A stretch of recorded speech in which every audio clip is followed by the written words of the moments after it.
Senhoras e senhores, estamos aqui novamente para mais uma edição de notícias do nosso curso de Guimori. Estamos recebendo aqui com muita honra, muita alegria, o Dr. Francisco Ferreira Jorge Neto, digníssimo desembargador do Tribunal Geral da Segunda Região. Dr. Francisco, muito obrigado pela vinda. Eu que agradeço, professor. É uma grande honra tê-lo aqui, muita satisfação, sempre nos muito solícito, muito amável atender nosso convite. E vamos falar hoje sobre o vínculo de emprego dos nossos colegas advogados. Antes de começar, professor, me permita um minutinho só. Gostaria de divulgar aqui duas obras valiosíssimas do professor Francisco, que é o curso de Direito do Trabalho, de autoria do Dr. Francisco Jorge, e também a Prática Jurídica Trabalhista. Duas obras de essencial importância, né, de extrema importância para nós advogados. Eu já adquiri aqui as minhas edições, professor. Sim. Vou fazer uso delas, já estou aqui empenhado em estudar e oferecer aos nossos colegas, quem quiser adquirir, por favor, não é? Procurem as obras na CAASP, em livrarias aqui da cidade, que vocês vão encontrar. E como o Dr. Gerson é tão gentil, não é? Antes de mais nada, meu bom dia aos que nos assistem pela manhã, aos que nos assistem pela tarde, boa tarde, e os que nos assistem à noite, boa noite, não é?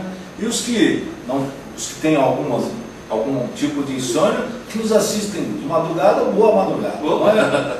O Dr. Gerson também é um excelente advogado, um estudioso, além de vários cursos que ele dá aqui no curso Mérito, ele dá vários cursos em várias OABs, em várias instituições de ensino, e ele tem 2 vídeos gravados, um da audiência trabalhista e outro da execução trabalhista.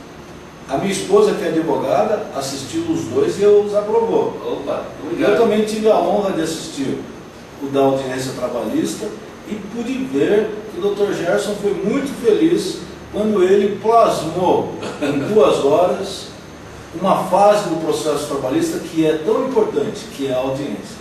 Vocês não se esqueçam que um bom processo do trabalho, um bom processo, uma boa causa, ela é ganha não só quando se faz a petição, ou quando se faz a contestação, ou quando se faz a resposta, mas é do desenrolar da audiência.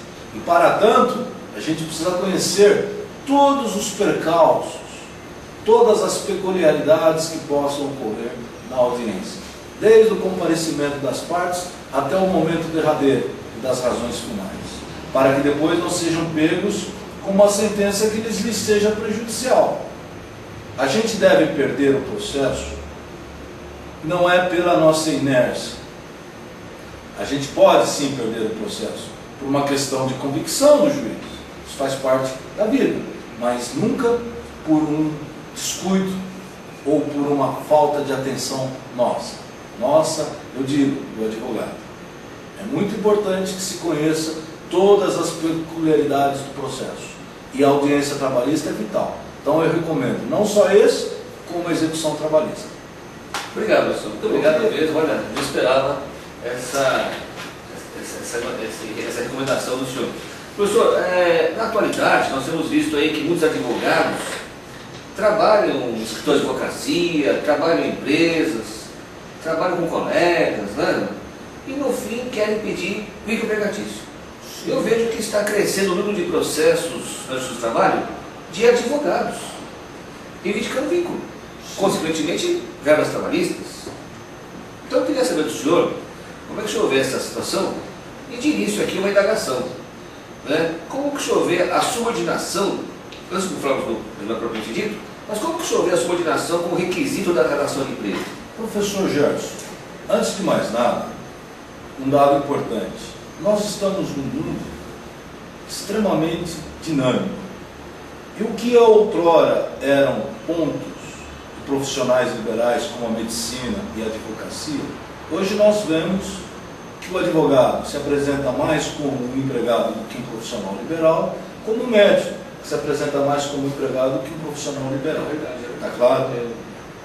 Geralmente, profissionais liberais são trabalhadores autônomos. Então, veja, o que diferencia o empregado do autônomo é exatamente a subordinação. Quais são os requisitos da relação de emprego? São pessoalidade, onerosidade, habitualidade, trabalho por pessoa física e subordinação. Subordinação é o divisor de águas entre o empregado e o autônomo. Subordinação é o divisor de águas entre o empregado advogado e o advogado profissional liberal, o autônomo. O que é a subordinação? Subordinação é a sujeição do empregado ao poder de comando do empregador. E como seria esta sujeição? É a presença do poder diretivo do empregador. E como se apresenta este poder diretivo? Se apresenta no controle da prestação dos serviços, se apresenta na fiscalização quanto aos serviços prestados e na punição com relação a eventuais ordens, a eventuais atribuições ou serviços que não tenham sido cumpridos ou, se cumpridos, não foram da forma adequada. Então veja, subordinação, vejo o empregado, e o empregador eu vejo o poder diretivo, e a essas duas faces eu vejo a relação de emprego. Então, o professor Amaury Mascaro Nascimento um dia disse: a relação de emprego se assemelha a uma moeda. De um lado eu tenho o empregado, subordinação, e de outro lado eu tenho o empregador, tenho o poder diretivo. A esta visão dinâmica dá-se o nome de relação de emprego. Relação de emprego que faz em que o trabalhador seja um empregado, enquanto que na relação autônoma nós não temos esta subordinação. O autônomo não é um trabalhador subordinado. Então, professor, o elemento subordinação ele é um requisito essencial da relação de emprego, né? É essencial, Sim, não pode faltar, então. Não pode faltar. Perfeitamente. E para tanto, professor Gerson, é necessário nós dizermos o que representa a subordinação dentro do direito do trabalho. Esta subordinação, um dia, ela foi vista como sendo a dependência econômica do empregado para o empregador. Depois, a subordinação foi vista como sendo a dependência técnica do empregado para o empregador. Só que estas duas correntes são insuficientes para nos explicar o que representa a subordinação no direito do trabalho. Por quê? Por que eu não posso dizer que a subordinação ela é econômica? Porque eu posso ter a subordinação independentemente da dependência econômica daquele trabalhador para com o empregado. Por exemplo, eu posso ter um médico que é um tremendo de um profissional do seu consultório, como profissional liberal, e é empregado numa instituição de ensino dando aulas de médico, de medicina. Ele tem muito dinheiro, é um homem extremamente rico, bem sucedido, mas é empregado. Por quê? 2 dias por semana, num horário determinado pelo empregador, ele está dando aula. Então veja, eu posso ter um advogado muito bem sucedido, como profissional liberal, e posso ter um advogado professor numa instituição. Ele, enquanto professor na instituição, ele é empregado, mas no seu escritório ele é profissional liberal. Ele não depende economicamente, mas ele se subordina. Então veja, a dependência econômica não é a melhor forma de se ver a subordinação jurídica. Qual seria uma outra forma? Foi a dependência técnica. Ela também não é a forma mais adequada. O que se compreende por dependência técnica, professor Gerson, seria a inserção do trabalhador na cadeia produtiva da empresa. Só que muitas vezes nós sabemos que é o empregador que detém as técnicas da produção de um bem ou de um determinado serviço. Contudo, muitas vezes eu posso ter um empregado que detenha um conhecimento que eu não tenho. E no que ele depende tecnicamente de mim? Mas mesmo assim ele é meu empregado. Por quê? Ele tem um horário a cumprir, ele tem uma tarefa a cumprir. Então, por exemplo, numa banca de advogados, eu sou contratado como um advogado trabalhista. Eu sou expert na relação trabalhista do escritório. Do ponto de vista do direito do trabalho, nenhum outro advogado domina a minha área. Eu tenho dependência técnica para com o escritório? Nenhuma. Prova que eles me contrataram porque eu sou especialista em direito do trabalho. Então a dependência técnica não é a melhor forma de se explicar a subordinação. E agora nós teríamos formas modernas de se ver a subordinação. E me permita ser um pouco mais prolixo nesse aspecto. Qual seria uma primeira forma técnica? A subordinação, ela é subjetiva. O que significa subjetiva? O empregador, por si ou por seus prepostos, dá ordens aos seus empregados. Vale dizer, o empregador se sujeita ao poder de comando, tem uma vinculação física, diária, direta, entre o empregado e o empregador. O empregador dá ordens, fiscaliza essas ordens e pune se as ordens não forem cumpridas. Ele pune por si só ou por seus prepostos. Contudo, esta também não é uma melhor forma. Por quê? Pelos recursos modernos, os recursos da chamada telemática. Então veja, eu posso ser um teletrabalhador e mesmo assim ser empregado. Eu não me sujeito às ordens. Por quê? Porque eu não tenho ninguém junto ao meu lado me dando ordens. Mas, contudo, eu estou sujeito a ordens de forma indireta. Por exemplo, recebo um e-mail dizendo que eu tenho que executar tais tarefas e para tanto eu tenho um determinado horário.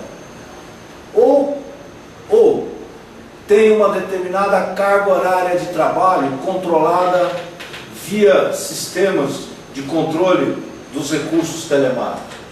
Então vale dizer, ele é empregado, mas ele não se sujeita diretamente, mas ele se sujeita indiretamente. Isto é o que nós costumamos dizer assim, o empregado, ele é empregado porque há a subordinação, porque ele se enquadra dentro da estrutura da empresa. Então, por exemplo, sou empregado de um escritório de advogados. Por que eu sou empregado de escritório de advogado? Porque aqui eu tenho uma atividade econômica, que é prestar serviços de advocacia, e, para tanto, os meus serviços são necessários porque eles estão presentes na estrutura daquele escritório. É que alguns autores chamam de subordinação estrutural. O que seria uma subordinação estrutural? O empregado, mesmo não se sujeitando de forma direta ao poder de comando do empregador, ele está agregado a uma estrutura que é uma dada atividade econômica. E quando ele se agrega a essa estrutura, professor Gerson, a atividade dele pode até não estar ligada à atividade fim do empregador. Pode estar ligado à atividade meio, como pode estar ligado à atividade inicial. Mas o importante é que ele esteja presente na estrutura da empresa. Estrutura essa que é uma atividade econômica voltada para a produção de um bem, ou de um serviço, ou de bens e serviços. Então, por exemplo, o advogado. O advogado, pelo estatuto, ele tem aquilo que nós chamamos, artigo 18. Artigo 18. A relação de emprego na qualidade de advogado não retira a isenção técnica, nem reduz a independência profissional inerentes à advocacia. Parágrafo único do artigo 18. O advogado empregado não está obrigado à prestação de serviços profissionais de interesse pessoal dos empregadores fora da relação de emprego.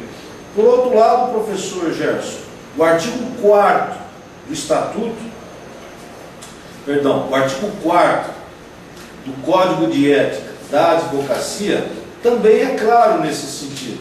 Veja, o advogado vinculado ao cliente ou constituinte mediante relação de emprego ou por contrato de prestação, deve zelar pela sua liberdade e independência. Então veja, nós temos várias formas de classificar a subordinação. E eu já posso dizer, a forma técnica nunca vai ser.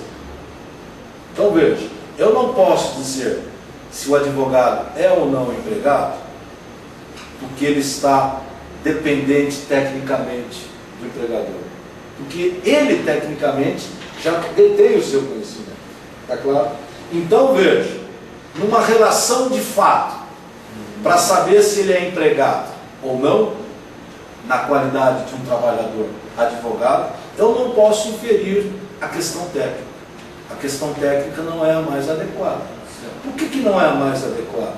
Porque a lei deixa bem claro, o advogado, empregado ou não, ele deve zelar pela sua ética, pelo lado técnico do seu conhecimento. Está claro? Por outro lado, como é que nós poderíamos inferir se alguém, como advogado, é ou não empregado? Poderíamos pensar assim, a subordinação econômica? Também entendo que ela não é a melhor forma. Não é a melhor forma, professor. E por que não é a melhor forma? Porque aquele profissional pode depender, sim, economicamente, mas ele pode ter outras fontes de renda, ele pode ter a oportunidade de trabalhar de forma autônoma para uma outra pessoa, e não é porque ele o faz, ele não pode ser empregado de um dado escritório ou até de um outro advogado pessoa física. Então também não é a dependência econômica. Então a gente fica na dependência jurídica, que é uma visão moderna. E esta visão jurídica, ela compreende o seguinte: a subordinação ela é jurídica. E por que ela é jurídica? Porque o empregado se submete ao poder de comando do empregador, ao poder diretivo do empregador. E como seria esse poder diretivo? O empregador dá ordens, o empregador exige que os serviços sejam cumpridos, o empregador pune se os serviços não são executados, e o empregador fiscaliza os serviços. Está claro?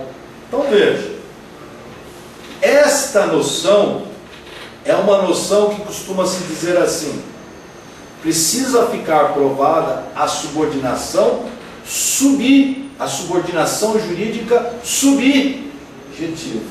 Vale dizer, alguém está dando ordens, alguém está fiscalizando os serviços e alguém está punindo se os serviços são ou não são executados. É a visão clássica da subordinação jurídica subjetiva. Isso é muito difícil de avaliar no caso concreto, professor. É verdade. Por quê? Porque o advogado, profissionalmente, ele tem uma independência técnica. É muito difícil nós avaliarmos se isto existe ou não no caso concreto. Muito difícil. Muito difícil. Então veja, o que eu recomendo para o advogado empregado quando ele propõe uma ação objetivando a relação de emprego como advogado empregado? Que ele trabalhe com a subordinação jurídica objetiva. E qual seria a subordinação jurídica objetiva? Também chamada de estrutural, na meu ver. É quando aquele empregado, como advogado, se insere na estrutura da atividade econômica daquele escritório de advogados ou daquele advogado pessoa física. Ele faz parte da estrutura. Se ele faz parte da estrutura, ele é empregado. Mas ele tem que ter também a subordinação jurídica. Veja. Mas aí, esta exigência seria bem mais tênue do que as outras. Me acompanhou? Então veja, como é que eu posso ter um escritório de advocacia sem advogados? Me acompanhou? Isso. Qual é a minha atividade fim? Não é de prestar serviço? Serviços ligados à atividade do advogado. Se isso está evidente, pelo lado do empregado, se o juiz entender que a subordinação ela é objetiva, porque ela é estrutural, fica mais fácil ele ter a obtenção do reconhecimento do vínculo de emprego. Agora, como é que o escritório deve se defender? Deve valorizar exatamente a subordinação jurídica subjetiva. Vale dizer, ele está presente na estrutura, ele faz parte da minha equipe de trabalho, mas ele é diferente de outras pessoas. Por que ele é diferente de outras pessoas? Em primeiro lugar, ele não recebe ordem. Em segundo lugar, ele não tem horário de trabalho pré-determinado. Em terceiro lugar, ele pode recusar serviços. Em quarto lugar, ele só recebia os serviços prestados. Então, professor Gerson, a relação de emprego do advogado está mais em saber qual vai ser a visão de quem julga com relação à natureza jurídica da subordinação. Se é estrutural, se ela é estrutural objetiva ou se ela é estrutural subjetiva? Não, se ela é objetivo, sinônimo de estrutural, ou se ela é subjetiva. A econômica e a técnica. E a técnica afasta. Elas já estão bem afastadas. Hoje, quando se discute muito de responsabilidade, de subordinação, fala-se mais da jurídica. E quando se fala da jurídica, se divide em dois tópicos: subjetiva e objetiva.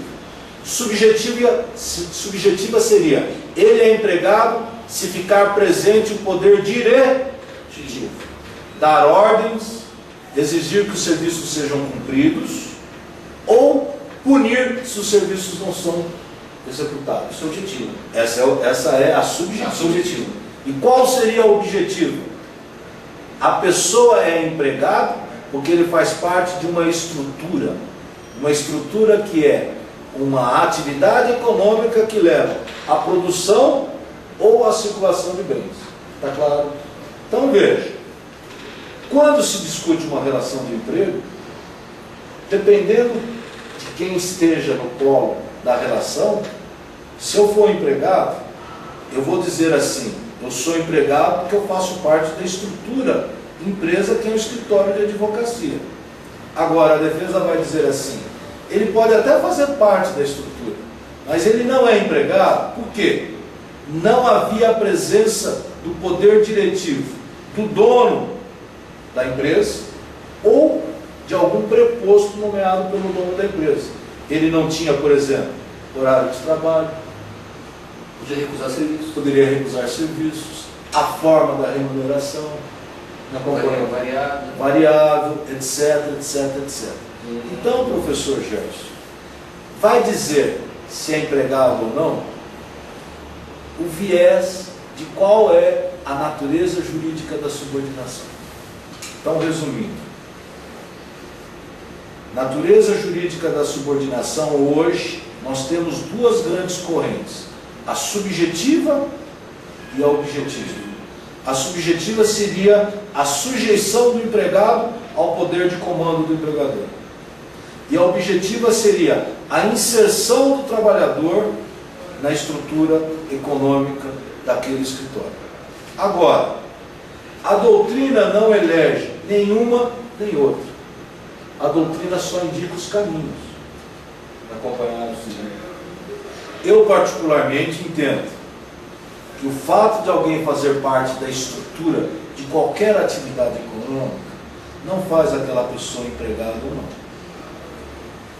O importante é que, além de eu fazer parte da estrutura, aquela pessoa também tenha, no mínimo, a sujeição a um poder de comando do empregador. Só aí sim que eu vou poder dizer se aquele advogado é um profissional liberal ou se ele é um empregado. Está claro? Perfeitamente, professor. Eu creio que aqui eu teria mais uma pergunta para o senhor, que seria a diferença entre o empregado autônomo e o advogado empregado. Exatamente a subordinação, professor. O senhor já respondeu. Então a diferença entre o advogado empregado e o advogado liberal e a subordinação. Exatamente. Pode ser subjetivo ou objetivo. Objetivo.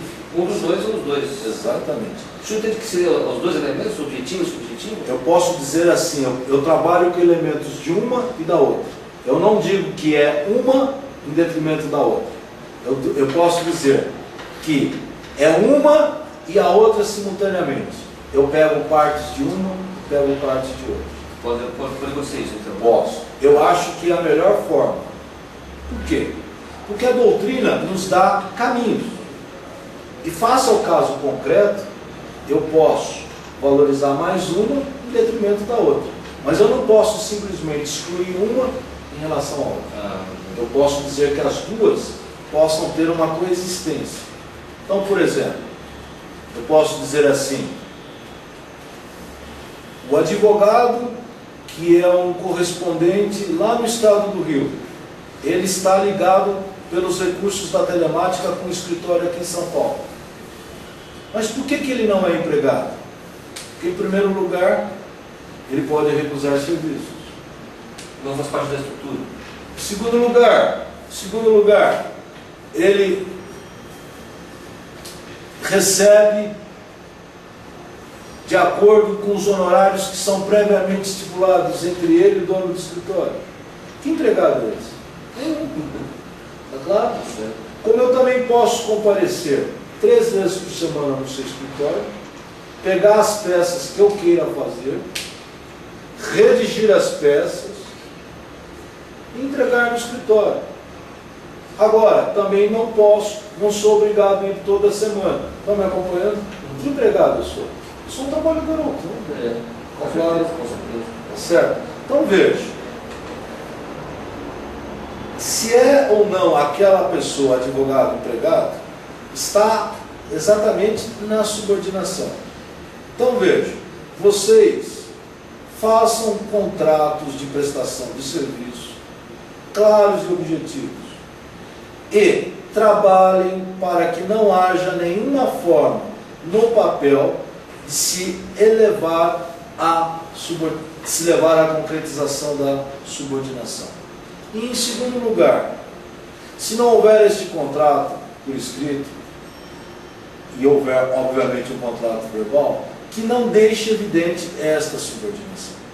O quê? Se ficar evidente pela realidade que ele recebia a ordem, que era punido e que os serviços eram fiscalizados, mesmo ele tendo esta independência técnica que a lei lhe dá, lhe obriga, ele será empregado. Muito bem. Muito obrigado. Professor, eu agradeço muito, eu acho que foi muito esclarecedor, uma dúvida aí que está surgindo com muita frequência no meio jurídico, e o senhor veio aqui e esclareceu de forma bastante precisa, né, com bastante fidelidade aí à legislação, à doutrina e à jurisprudência. Ficamos muito gratos, professor. Eu que agradeço. Espero vê-los novamente aqui no nosso programinha. Toda segunda-feira estaremos renovando os temas.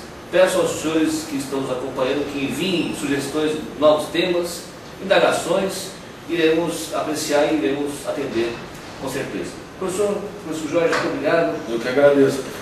Até a próxima oportunidade, aos senhores que nos assistem, obrigado, um grande abraço.